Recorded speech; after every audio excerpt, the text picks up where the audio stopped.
So today we're asking ourselves the question, is it possible to build a short-only bot which is profitable on the NASDAQ? So the NASDAQ is one of the most bullish assets around. Like, it's driven by the strength of the US technology sector and the US economy more broadly. And this has generally led to this exceptionally bullish price action for decades. And the NASDAQ, being made up of many large technology companies, has actually traditionally, or at least recent historically, outperformed the broader indices like the S&P or the small caps like the Russell, because you have those Mag 7 more heavily weighted and the tech sector more broadly heavily weighted, which has caused just this massive amount of upward price action. That being said, there are times where the NASDAQ also goes down. And here we can see Liberation Day, which would have been I suppose Liberation Day was here, and this was when tariff talks started happening and post-Trump election hype, and when he started to mention tariffs fairly frequently. But I digress. There are times the market also unfortunately goes down despite the overall upward bullish bias.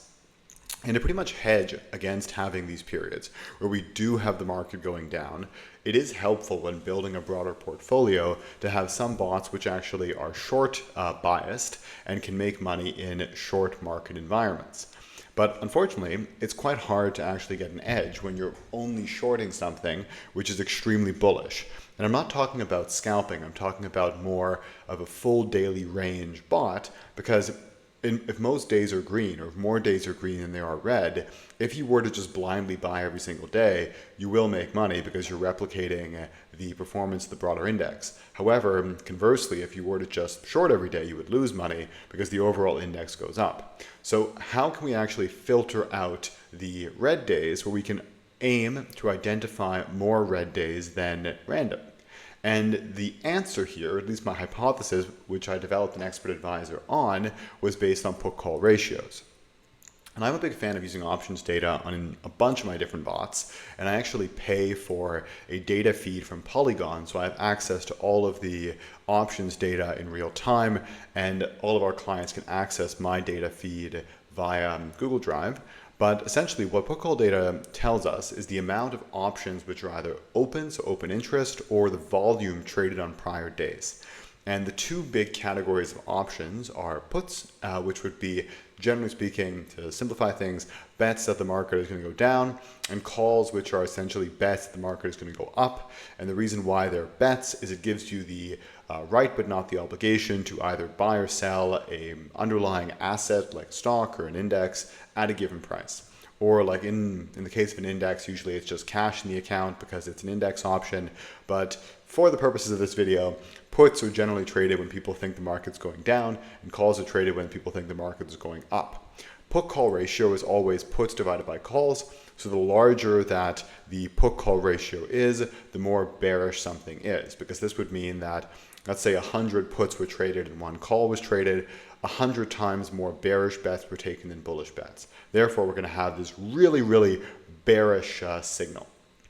So effectively what we can do is say, like, okay, my hypothesis is that if we just short on every day with a high put-call ratio, or with a prior day's put-call ratio is very high, that might help us determine whether or not the day is likely to be bearish. Let's say, for instance, we are here on the 31st of July. We would look at the put-call ratio of all the options traded on the prior day, which would have been the 30th. And if that number were to be particularly high, we would look to take a short. So what exactly does that look like? And with that, I constructed our expert advisor here, which is our American short bow.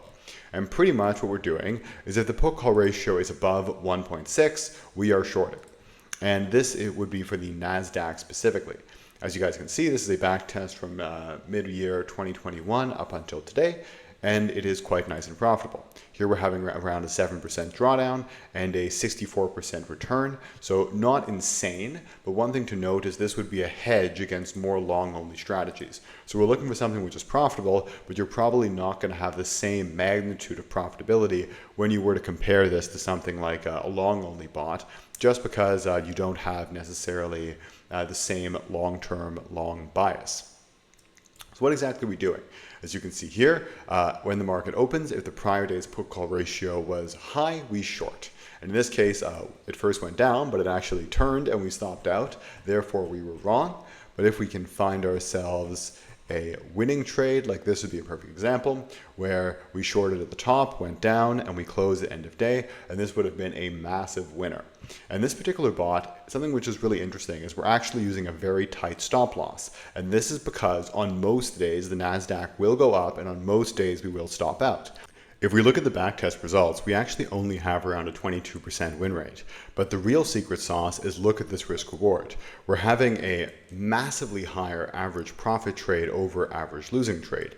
In fact, to do some quick math here, we are having roughly a 6.3 to 1 risk reward. So it's an absolutely astronomical risk reward because yes, we are stopping out on most days. However, when we win, we can win really big because we can capture these full massive tanking days. That also makes it a pretty good hedge because you're able to do well during these days where the NASDAQ were to really just puke. And this would be a great example of that too. So really my takeaway here is that it's actually really cool the put-call ratios are giving us this edge. Because if we do this exact same test, but let's say we turn off the put-call ratios and say like, hey, just short and use a 20% of the prior day's stop loss, as you guys can see, we're losing money. So if we try and short the NASDAQ consistently with no filter, we're going to lose money. But if we use some sort of fundamental filter, and it's just literally one number where it's like, hey, look at the prior day's volume put call ratio, all of a sudden we get ourselves an edge. And it's the same entry. We are simply shorting at the open and closing at the end of the day. It's nothing too crazy. And this shows us that the put call ratio is incredibly powerful. And this bot is actually part of our prop firm bundle, and we offer it to our clients through that because fundamentally we want to give people the tools in order to make money if markets are going up or down. Generally speaking, equity markets go up, so that's why long bows are probably the foundation or are definitely the foundation of our bundle. However, we want to holistically be able to give people options regardless of where the market is going. So I thought this experiment was super cool because it shows the power of put-call ratios, particularly like when you're trading a long bow. Yes, the put-call ratio makes it better, but it's still profitable with or without put-call ratio because you're still riding the bias. Doing a short bow is neat because you can see effectively that you would lose money without the put-call ratio. So clearly there's some sort of statistical edge which is coming from that data point. And we're not like crazily optimizing something. It's pretty obvious that we just picked a number and it's actually a good stable surface where you can use many different values to filter out the trades. So really interesting stuff, and at least I found it super cool, and I hope that our clients will also like it. I'm running it in my portfolios with a fairly modest amount of risk just because frankly it loses a lot, so you don't want to risk 1%, you want to risk 0.25% because on these huge days where everything else might not do super well, this one will still provide a significant hedge and smooth the broader portfolio. So guys, hope you found this video insightful, and I will see you in the next one.